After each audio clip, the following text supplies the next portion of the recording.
Bismillahirrahmanirrahim. Assalamualaikum warahmatullahi wabarakatuh. Alhamdulillahirabbil alamin. Wassalatu wassalamu ala asrofil anbiya'i wal mursalin wa ala alihi wa ashabihi ajmain. Amma ba'du. Alhamdulillah kita bisa bertemu kembali dan kita mulai dengan tausiah, yaitu saling mengingatkan dan mengingat ayat-ayat Allah, wadkurullaha dzikran katsira, dan salah satu zikir adalah membaca atau mentadaburi, menelaah, tilawah ayat-ayat Allah. Karena Allah menyebutkan inna nahnu nazzalna dzikra wa inna lahu lahafidun. Sungguhnya Allah lah yang menurunkan az-zikra, Al-Quran, yaitu alat untuk berzikir atau zikir. Dan Allah juga yang memelihara, menjaga Al-Quran itu. Kita kembali mengingat atau mengulang ayat 214 surat Al-Baqarah, yang ayat ini menyampaikan kepada kita tentang bagaimana seseorang itu bisa masuk surga. Atau dengan kata lain, banyak orang menyangka bahwa mereka sudah akan masuk surga. Banyak orang menyangka bahwa mereka pasti masuk surga. Padahal untuk masuk surga itu mereka harus melalui hal-hal seperti yang dilalui oleh para umat terdahulu, yaitu sahabat-sahabat Nabi, kaum-kaum yang Allah jamin masuk surga, dan bagaimana mereka menjalani kehidupan sehingga Allah jamin mereka masuk surga.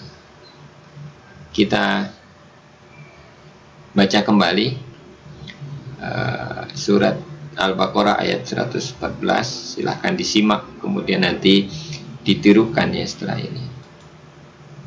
أم حسبتم أن تدخلوا الجنة ولما يأتكم مثل الذين خلوا من قبلكم مستهم البأساء والضراء وزلزلوا حتى يقول الرسول والذين آمنوا معه متى نصر الله ألا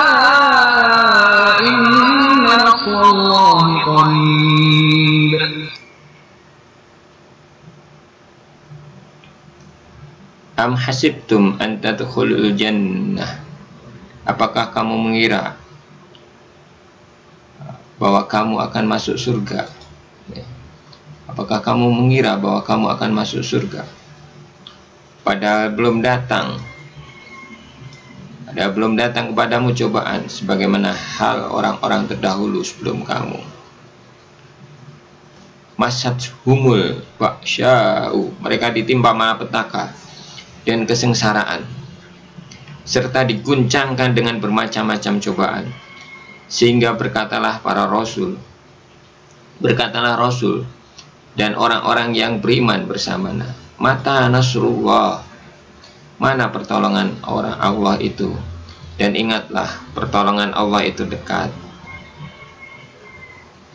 Itulah kondisi atau keadaan bagaimana seseorang melewati cobaan-cobaan, bagaimana seseorang itu harus melewati cobaan agar dia bisa masuk surga.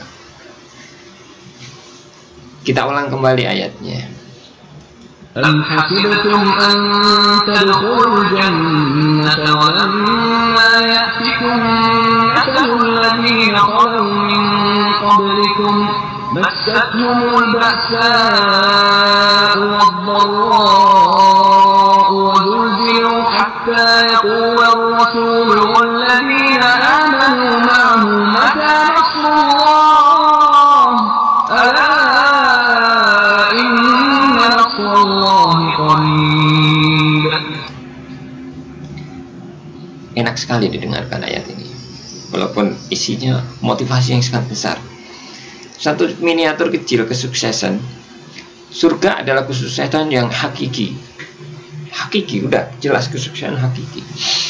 Dan kesuksesan hakiki itu juga sebenarnya didahului dengan kesuksesan yang kecil. Contoh, apakah kesuksesan itu selalu dengan banyaknya harta? Apakah kesuksesan itu selalu dengan jabatan yang tinggi? Apakah kesuksesan itu selalu dengan keterkenalan? Apakah kesuksesan itu selalu dengan banyaknya fasilitas dan kemudahan-kemudahan? Coba lihat saja. Kita ambil miniatur ketika Anda sedang kuliah. Sebenarnya apa yang ingin Anda raih? Apa yang ingin diraih oleh seorang mahasiswa ketika dia menempuh bangku kuliah? Dia ingin jadi sarjana, dan sarjana adalah standar kesuksesan dalam hal ini. Oke, orang menjadi sarjana sukses. Apakah orang menjadi sarjana itu dilampaui dengan senang-senang, dilampaui dengan sukacita, dilampaui dengan fasilitas yang mewah, yang nyaman semuanya, dan dia akan menjadi sarjana yang berkualitas? Untuk menjadi sarjana yang berkualitas, tidak mungkin dilampaui seperti itu. Tidak mungkin seperti yang pernah diberitakan, orang bayar kemudian wisuda menjadi sarjana, akhirnya ketangkep, ya kan, kampusnya ditutup, gelar sarjana pun dicabut, karena bukan itu. Semakin berkualitas sarjana itu, maka dia akan lebih banyak melewati hal-hal di mana dia harus bersusah payah, mengeluarkan energi, waktu, tenaga, bahkan begadang siang malam mencari literatur, menyelesaikan tugas, ya kan, dibela-belain, mengurangi main, mengurangi banyak kegiatan yang menyenangkan diri hanya untuk menyelesaikan tugas-tugas kuliah. Dan semakin berkualitas suatu kampus, itu biasanya tugas juga semakin sulit. Semakin kita dibela untuk tidak tidur. Lihat saja kampus-kampus yang berkualitas. Dan semakin tidak berkualitas suatu kampus, maka semakin sedikit tugas. Itu kita bilang semakin nyantai. Tapi apa hasilnya? Bagaimana kesuksesan yang diraih? Sebagaimana kualitas sarjana yang dia peroleh? Itu contoh satu hal kecil kesuksesan, bahwa kesuksesan itu tidak didahului oleh kesenangan-kesenangan, tapi kesuksesan itu didahului oleh upaya-upaya dan jeripaya-jeripaya. Namun ingat, apakah upaya dan jeripaya itu akan menimbulkan kesedihan? Akan menimbulkan kemurungan? Tidak. Tapi upaya-upaya itu justru menimbulkan kebahagiaan. Upaya-upaya itu diiringi dengan kebahagiaan. Ketika kita mengerjakan suatu soal, misalnya saya harus membuktikan suatu rumus kalkulus, satu rumus di limit. Saya berusaha membuktikan, dan saya suka dengan membuktikan, dan saya berhasil membuktikan satu rumus, maka saya senang. Ketika saya berusaha, maka saya juga senang, happy, bahagia saya. Jadi perjuangan itu bukan berarti kesedihan. Perjuangan itu memang berat, tapi perjuangan itu diiringi dengan rasa optimisme dan kebahagiaan. Jadi salah ketika ungkapan malah disyukur-syukur lo, ngerjain lo banyak lo, belajar lo. Bukan begitu. Justru saat-saat belajar itulah saat-saat indah dan saat-saat bahagia. Karena proses-proses kebahagiaan ini juga akan mengantarkan kita kepada kebahagiaan yang berikutnya, dan yang paling ujung adalah kebahagiaan yang hakiki, yaitu surga.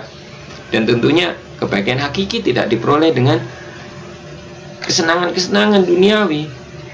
Tapi bukan berarti kita sedih, bukan berarti kita murung, tapi kita menjalaninya dengan penuh kebahagiaan, dengan penuh optimisme. Dan kita selalu yakin, berharap Allah selalu memberikan pertolongan. Demikian juga dalam memperoleh kesuksesan dalam belajar ini. Demikian sedikit tausiah. Kita akhiri. Subhanakallahumma wa bihamdika asyhadu an la ilaha illa anta astaghfiruka wa atubu ilaik. Assalamualaikum warahmatullahi wabarakatuh.